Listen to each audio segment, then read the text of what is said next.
Et souvent, quand on prend un repas au restaurant, on peut penser que la vie dans la cuisine est comme ce que l'on voit à la télévision souvent, particulièrement à l'émission Les Chefs.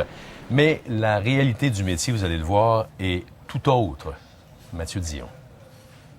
Les candidats ont tout donné pour impressionner nos juges. De telles émissions illustrent un métier stimulant et exigeant, mais les défis du quotidien sont bien différents. À chaque fois que les gens s'amusent, nous, on est en train de travailler c'est ça, rarement un salaire très élevé.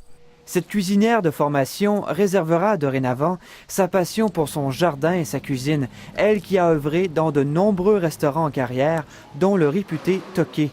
Elle a jeté une fois pour toutes son tablier samedi soir. J'avais pas le temps de boire une gorgée d'eau et j'avais l'impression de courir le marathon. Les conditions de travail du métier, chaleur, risque de blessure, manque de respect, lui laissent un goût amer. Sans parler d'un salaire horaire médian au Québec de 12 $, moins de 2 $ au-dessus du salaire minimum. La recherche de cuisinier est très difficile.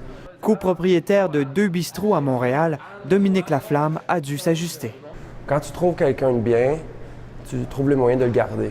Et souvent, d'offrir un salaire qui est juste un petit peu au-dessus de la moyenne, ça fait toute la différence. Et il y a la notion de respect, au dire de son sous-chef.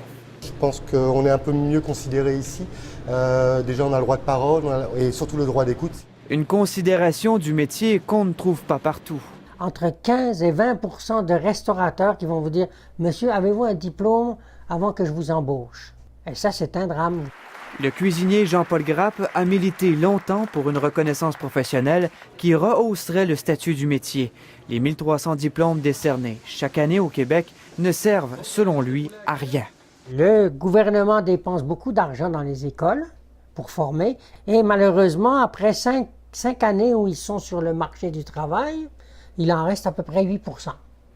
Mais les limites sont grandes. Si j'accepte de payer les cuisiniers plus cher, il va falloir que j'augmente le prix de mon menu, puis là, je ne serai plus dans la compétition du tout.